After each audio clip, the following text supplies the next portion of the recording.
ഗൗരി പരിണയം. രചന ശ്രീലക്ഷ്മി പൊന്നു. അവതരണം ഷാഹുൽ മലയിൽ. എഡിറ്റിംഗ് ഷെരീജ് പൂനൂർ. നിർമ്മാണം പ്രിയന്നാർ ക്രിയേഷൻസ്. ഗൗരി, നീ അറിയാതെ വർഷങ്ങളായിട്ട് കണ്ണേട്ട് നിന്നെ സ്നേഹിക്കുന്നുണ്ട്, ഭ്രാന്തമായി സ്നേഹിക്കുന്നുണ്ട്. പക്ഷേ പിന്നെ ആൽബി എങ്ങനെ നിങ്ങളുടെ ഇടയിൽ വന്നു? ഗൗരിയുടെ മനസ്സിലും അതേ സംശയം തോന്നിയിരുന്നു. അതാണ് എൻ്റെയും സംശയം. ഇതിൻ്റെ അടുത്ത ഡയറി കിട്ടി അതറിയാൻ പറ്റും.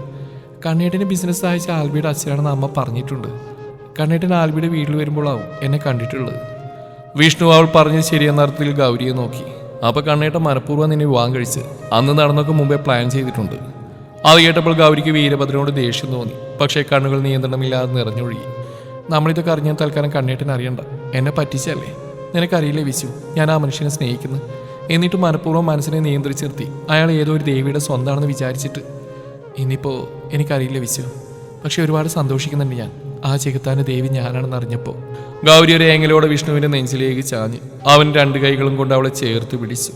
അവനെയും കണ്ണുകൾ നിറഞ്ഞു. ഗൗരിയുടെ കണ്ണുനീർ അവൻ അത്രയും വിഷമിപ്പിച്ചിരുന്നു. എന്നാൽ അവരുടെ ചിത്രം ദൂരെ നിന്നും നരേന്ദ്രന്റെ ഫോണിലെ ക്യാമറ ഒപ്പിയെടുത്തിരുന്നു. ഉച്ചയ്ക്ക് ക്യാൻറ്റീനിലേക്ക് ചെല്ലുമ്പോൾ വീരഭദ്രനും ദേവി ടീച്ചറും നരേന്ദ്രനും അവിടെ ഉണ്ടായിരുന്നു. ഗൗരിയും വിഷ്ണു അവിടെ എതിരെയുള്ള ടേബിളിലാണ് ഇരുന്നത്. വീരഭദ്രനെ കണ്ടപ്പോൾ തന്നെ ഓടിച്ചെന്ന് അവന്റെ മുഖത്ത് 1000 ഉമ്മകൾ കൊണ്ട് മൂടാൻ അവളുടെ മനസ്സ് ആഗ്രഹിച്ചെങ്കിലും അവൾ മനഃപൂർവ്വം അവനെ മൈൻഡ് ചെയ്യാതെ തിരിഞ്ഞിരുന്നു. അപ്പോൾ തന്നെ കാർത്തും വൈദവും കൂടി വന്നു. വീരഭദ്രന്റെ നോട്ട് ഇടയ്ക്കിടെ ഗൗരിയിലേക്ക് പാളി വീണു. ഗൗരി അത് കണ്ടെങ്കിലും ശ്രദ്ധിക്കാതെ കാർത്തുവിനോടും വൈദുവിനോടും സംസാരിച്ചിരുന്നു. ഗൗരിയെ പ്രണയപൂർവ്വം നോക്കുന്ന വീരഭദ്രനെ കണ്ട് ദേവി ടീച്ചർ അമർഷം ഉള്ളിലൊതുക്കി സഹിച്ചിരുന്നു. അത് മനസ്സിലാക്കിയ പോലെ നരേന്ദ്രൻ അവളെ സാരമില്ലെന്നർത്ഥത്തിൽ കണ്ണുകളടച്ച് കാണിച്ചു. വൈകുന്നേരം തിരികെ പോകുമ്പോഴും ഗൗരി നിശബ്ദയായിരുന്നു. എപ്പോഴും ബഹളം വെച്ചിരുന്ന ഗൗരിയുടെ മൗനം വീരഭദ്രനെ അസ്വസ്ഥനാക്കി.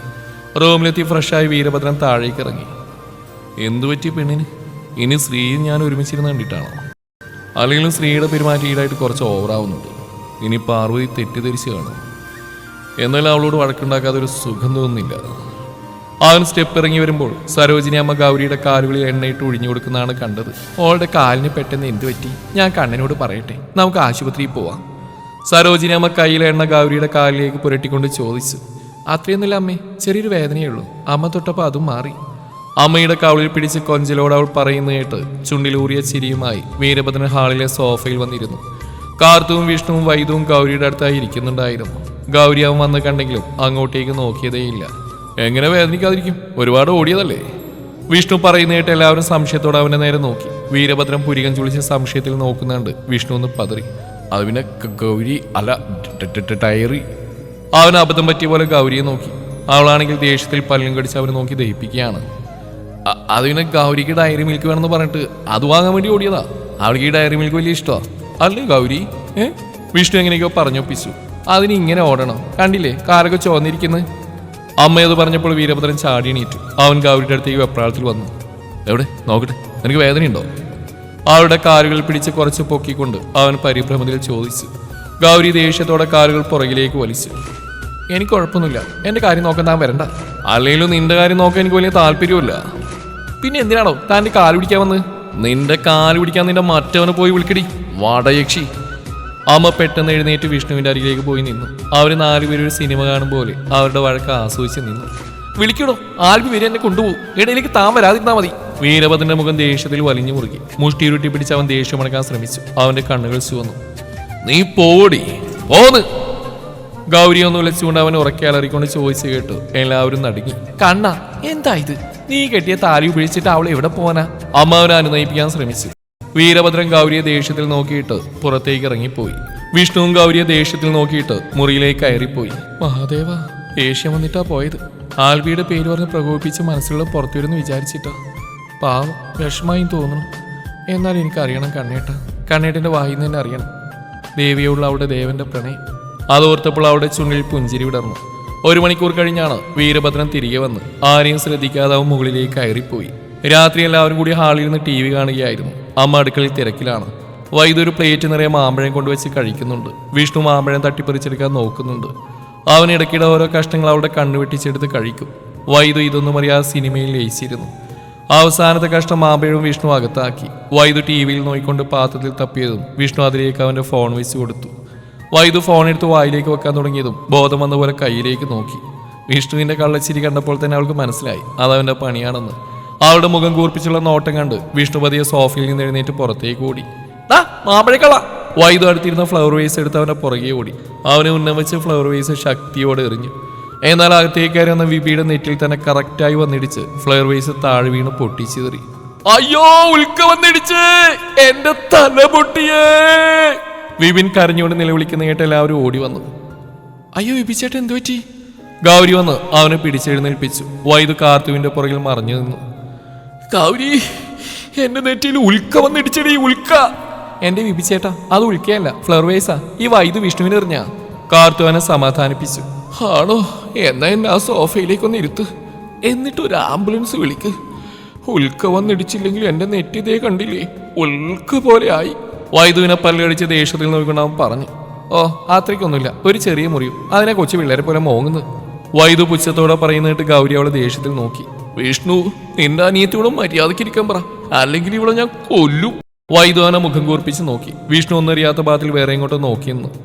രാത്രി ഭക്ഷണം കഴിക്കാനിരിക്കുമ്പോഴും വീരഭദ്രൻ താഴേക്ക് വരാത്തതുകൊണ്ട് ഗൗരിക്ക് ഒന്നും കഴിക്കാൻ തോന്നിയില്ല. അവൾ ചോറിൽ വെറുതെ കൈയിട്ടിളക്കിയിരുന്നു. അമ്മേ, ആ ചിക്കൻ കറിയും എടുത്തേ, നല്ല വിശപ്പ്. വിപിൻ ചോദിക്കുന്നതായിട്ട് അമ്മ ചിക്കൻ കറി എടുത്ത് അവന്റെ പ്ലേറ്റിൽ വിളമ്പിക്കൊടുത്തു. എന്തൊരു തീറ്റയാ, ഇതൊക്കെ എങ്ങോട്ടാ പോകുന്നത്? വൈദ്യു അവനെ നോക്കി പൂച്ചിച്ചു. വിഷ്ണു, ഈ പെണ്ണിനോട് മര്യാദക്കിരിക്കാൻ പറയട്ടോ, മനുഷ്യന്റെ കോൺസെൻട്രേഷൻ പോകുന്നു, തിന്നുകൊണ്ടിരിക്കുക ഞാൻ. വിപിൻ ചോറ് ഉരുളയാക്കി ഗുഹ പോലുള്ള വായിലേക്ക് വെച്ചുകൊണ്ട് പറഞ്ഞു. അതെ, തനിക്ക് വീട്ടിൽ കഴിക്കാനൊന്നുമില്ലേ? എപ്പോഴും ഇവിടെയാണല്ലോ, വീട്ടുകാർ ശല്യങ്കാരൻ ഓടിച്ചിട്ടാണോ? വൈദ്യു പറഞ്ഞിട്ട് വായിലേക്ക് വെക്കാനെടുത്ത് ഉരുള അവന്റെ കയ്യിൽ നിന്ന് പ്ലേറ്റിലേക്ക് ഊർന്നു വീണു. വിപിയുടെ കണ്ണുകൾ നിറഞ്ഞു. മുഖത്ത് വന്ന വിഷമം മറിച്ച് അവൻ കഴിക്കു നിർത്തി എഴുന്നേറ്റു. അമ്മയ്ക്കും കാർത്തുവിനും അവന്റെ വിഷമം മനസ്സിലായി. ഇപ്പോഴൊരു കാര്യം ഓർമ്മ വന്നത്, ഞാൻ നാളെ വരാം. അവന്റെ വാക്കിൽ ഇടറിപ്പോയി. മോനെ, കഴിച്ചിട്ട് പോടാ. വേണ്ടമേ, വിശപ്പൊക്കെ പോയി. നിറഞ്ഞ കണ്ണുകൾ തുടച്ച് പുറത്തേക്ക് ഇറങ്ങിപ്പോകുന്ന വിപിയെ നോക്കി ഗൗരിയും വിഷ്ണുവും വൈദ്യുവും ഒന്നും മനസ്സിലാവാതെ നിന്നു. വിപി ചേട്ടന് ആരുമില്ല, അച്ഛനും അമ്മയും ചെറുപ്പത്തിലെ മരിച്ചുപോയി. അവരുടേത് പ്രണയവിവാഹമായതുകൊണ്ട് ബന്ധുക്കളൊന്നുമില്ല. ആ വിഷമം മറക്കാനാ ഈ കളിയും ചിരിയൊക്കെ. പാവം, ഓരോന്നോർത്തും ഒറ്റയ്ക്കിരുന്ന് വിഷമിക്കുന്നതുകൊണ്ട് കണ്ണേട്ടനെ ഇവിടേക്ക് വിളിച്ചുകൊണ്ട് വരുന്നത്. കാർത്തു പറഞ്ഞിട്ട് ഗൗരിക്കും വിഷ്ണുവിന് ഒരുപാട് വിഷമമായി. വൈദ്യുവിന്റെ കണ്ണിൽ നിന്നൊരു തുള്ളി കണ്ണുനീർ താഴേക്ക് പതിച്ചു. രാത്രി കുറച്ച് പേടിയോടെ ഗൗരി മുറിയിലേക്ക് കയറി. കുടിക്കാനുള്ള വെള്ളം കൊണ്ട് ടേബിൾ വെച്ച് തിരിഞ്ഞു. എന്തോ കണ്ടുകൊണ്ട് അവൾ പെട്ടെന്ന് ടേബിളിലേക്ക് നോക്കി. ഒരു വലിയ ബോക്സ് നിറയിരിക്കുന്ന ഡയറി മിൽക്ക് കണ്ട് അവളുടെ മുഖം വിടർന്നു. ഇനി ഇത് വാങ്ങിക്കാൻ കൂടി കാലുവേദന വരുത്തണ്ട. ബാൽക്കണിയിലേക്കുള്ള വാതിൽ നിന്നുകൊണ്ട് വീരഭദ്രൻ പറയുന്ന കേട്ട് അവളുടെ ചുണ്ടിൽ പ്രണയത്തിന്റെ പുഞ്ചിരി വിടർന്നു. പക്ഷെ അവൻ പറഞ്ഞു ശ്രദ്ധിക്കാത്ത പോലെ ഗൗരി ബുക്കുമെടുത്ത് വായിക്കാനിരുന്നു. മനസ്സ് നിറയെ സന്തോഷമാണെങ്കിലും തുറന്ന് സമ്മതിക്കാൻ എന്തോ മടി പോലെ തോന്നിയവൾക്ക്. എന്താ, നിനക്ക് വേണ്ടേ? വേണ്ട, എനിക്ക് ഇഷ്ടമല്ല. അതെന്താണ് നിനക്ക് കഴിച്ചാല്? അവൻ ബോക്സിൽ നിന്നൊരു ഡയറി മിൽക്ക് എടുത്ത് ഗൗരിയുടെ കയ്യിലേക്ക് ബലമായി വെച്ചു കൊടുത്തു. നീ കഴിച്ചിട്ട് പോയാ മതി. ഇതെന്ത് കഷ്ടം, എനിക്ക് വേണ്ടെന്ന് പറഞ്ഞില്ലേ? വീരഭദ്രൻ ദേഷ്യത്തിൽ അവളെ തന്നിലേക്ക് ചേർത്ത് പിടിച്ച്. ഗൗരി കുതിരാൻ നോക്കിയെങ്കിലും അവന്റെ കൈകരത്തിൽ അവൾക്ക് അനങ്ങാൻ പോലും കഴിഞ്ഞില്ല. താൻ എന്താടി കാണിക്കുന്നത്? വിടാ, തനിക്കത് വട്ടാണോ ചെയ്താനേ? അതേടി, വട്ട് തന്നെയാ. നിന്നെ മര്യാദ പഠിപ്പിക്കാതെ എന്റെ വട്ട് മാറില്ല. നീ ഇത് കഴിക്ക്, എന്നിട്ട് വിടാൻ നിന്നെയാ. അവനവളെ കുറച്ചുകൂടി ചേർത്ത് പിടിച്ചു. ശരീരങ്ങൾ തമ്മിൽ ഉരസിയപ്പോൾ ഞെട്ടലോടെ അവർ പരസ്പരം നോക്കി. അവളുടെ നിശ്വാസങ്ങൾ മുഖത്ത് തട്ടിയപ്പോൾ കണ്ണുകൾ അകലാനാവാത്ത വിധം പരസ്പരം ബന്ധനത്തിൽപ്പെട്ട് പിടഞ്ഞുകൊണ്ടിരുന്നു. അവളുടെ നെറ്റിയിൽ പൊടിഞ്ഞിരുന്ന വിയർപ്പുകണങ്ങൾ തിളങ്ങിയപ്പോൾ അറിയാതെ അവന്റെ കൈകൾ അത് തുടച്ചു മാറ്റി. ഗൗരി ഒരു പിടച്ചിലോടെ അവനെ നോക്കി. അവന്റെ കണ്ണുകളിൽ വിരിയുന്ന പ്രണയത്താൽ അവൾ പൂത്തുലഞ്ഞു. അവന്റെ കൈകൾ അവളുടെ തോളിലൂടെ കൈകളിലേക്ക് തലോടി ഇറങ്ങി. അവളുടെ ബനിയന്റെ ഇടയിലൂടെ അണിവയറിലെത്തിയതും അവൾ പിടച്ചിലോടെ ഒന്ന് ഉയർന്നു. അവന്റെ മുഖം തന്റെ അധരങ്ങളിലേക്ക് താഴ്ന്നു വരുന്ന കണ്ട് അവൾ വർദ്ധിച്ച ഹൃദയമിടിപ്പോടെ കണ്ണുകൾ അടച്ചു. അവളുടെ ചുവന്ന ചുണ്ടുകളിൽ ചേരാൻ വെമ്പിയ മനസ്സിനെ നിയന്ത്രിച്ചു നിർത്തി കണ്ണടച്ചു നിൽക്കുന്ന ഗൗരിയെ സുഖമുള്ള നിർവൃതിയിൽ അവൻ നോക്കി നിന്നു. ശ്വാസം വലിച്ചുവിട്ട് തന്റെ ഹൃദയമിടിപ്പ് നേരെയാക്കാൻ ശ്രമിച്ചുകൊണ്ട് അവൻ ഗൗരിയെ വിട്ട് മാറി നിന്നു. ദേവി, നിന്റെ കണ്ണിൽ ഞാൻ കാണുന്നുണ്ട് നിനക്ക് എന്നോടുള്ള പ്രണയം. മുഖത്ത് ചുംബനങ്ങൾ കൊണ്ട് മൂടാൻ കൊതിച്ച് നിൽക്കുകയാണ് ഞാൻ. പക്ഷേ ഞാൻ കെട്ടിയ താലി ഇഷ്ടത്തോടെ നീ ചേർത്ത് പിടിക്കണം, മനസ്സുകൊണ്ട് അംഗീകരിക്കണം. ഈ ചെകുത്താണ് നിന്റെ ദേവനായി. അതുവരെ കാത്തിരിക്കും ഞാൻ. ഗൗരി കണ്ണു തുറന്നപ്പോൾ തന്നെ നോക്കി പുഞ്ചിരിയോടെ നിൽക്കുന്ന വീരഭദ്രനെയാണ് കണ്ടത്. അവൾ ചമ്മലോടെ മുഖം മാറ്റി. ചോക്ലേറ്റ് കഴിക്കുന്നില്ലേ? അവന്റെ ശബ്ദത്തിലെ ശാന്തത കണ്ട് അവൾക്ക് ആശ്ചര്യം തോന്നി. ആദ്യമായിട്ടാണ് ദേഷ്യപ്പെടാതെ അവൻ സംസാരിക്കുന്നത്.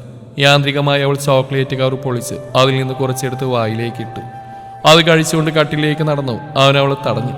ഗൗരി ചോദ്യഭാവത്തിൽ അവന്റെ മുഖത്തേക്ക് നോക്കി. അവളുടെ നോട്ടം കണ്ട് വീരഭദ്രൻ മറുപടിയായി അവളുടെ കയ്യിലിരുന്ന ചോക്ലേറ്റിൽ നിന്നൊരു കഷ്ണം മുറിച്ച് വായിലേക്ക് ഇട്ടു. ഇനി പോയി കിടന്നോളൂ. പ്രണയഭാഗത്തോടെ നിൽക്കുന്ന വീരഭദ്രൻ നോക്കി പുഞ്ചിരിച്ച ശേഷം അവൾ കട്ടിലിരുന്നു.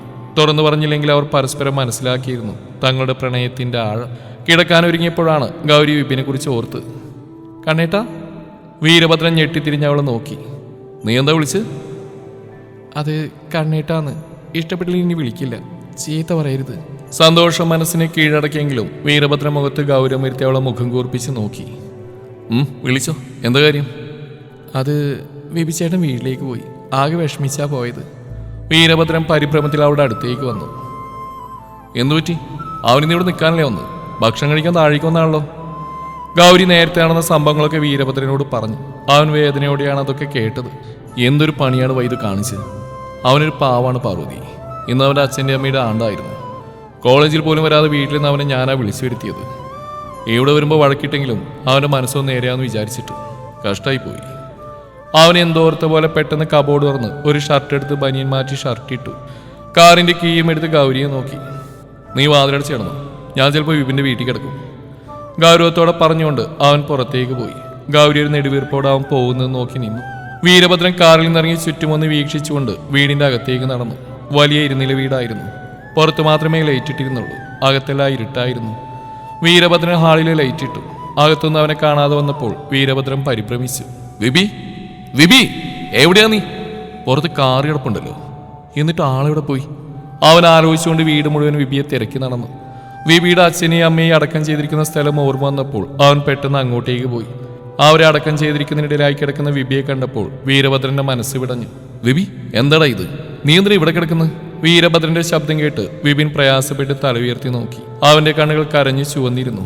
വേദന മറച്ചുകൊണ്ട് പുഞ്ചിരിക്കാൻ ശ്രമിച്ചെങ്കിലും അവൻ പരാജയപ്പെട്ടു. നീ എന്തിനാ കാണാൻ ഇങ്ങോട്ട് വന്ന്? ഞാൻ...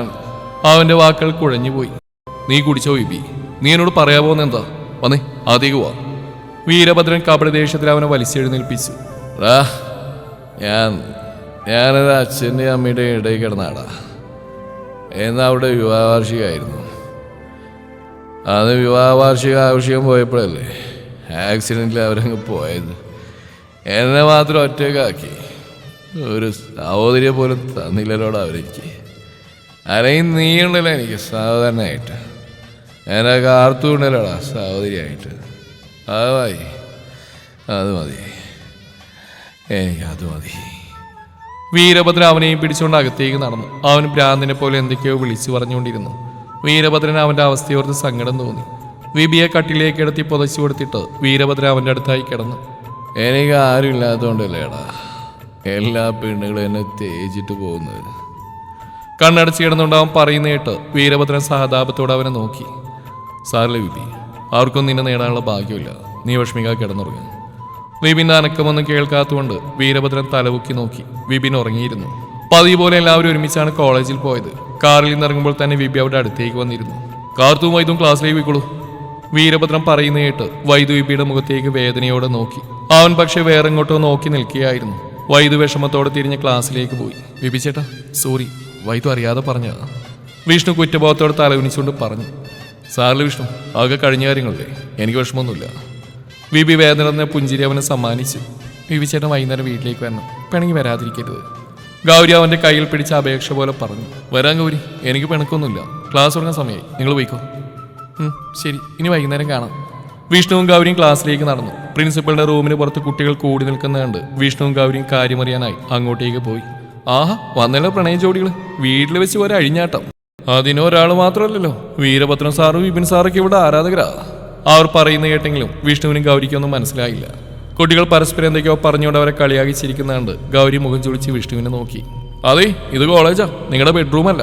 അത്രക്ക് മുട്ടി നിൽക്കുവാണെങ്കിൽ വല്ല ഹോട്ടലും പോയി റൂം എടുക്ക്. അതിലൊരുത്തം പറയുന്ന കേട്ട് വിഷ്ണുവിന് ദേഷ്യം നിയന്ത്രിക്കാനായില്ല. വിഷ്ണു പറഞ്ഞവരുടെ ഷർട്ടിന്റെ കോളർ പിടിച്ച് അവനെ നുലച്ചു. എന്താണോ പറ്റി? അനാവശ്യം പറയുന്നോ?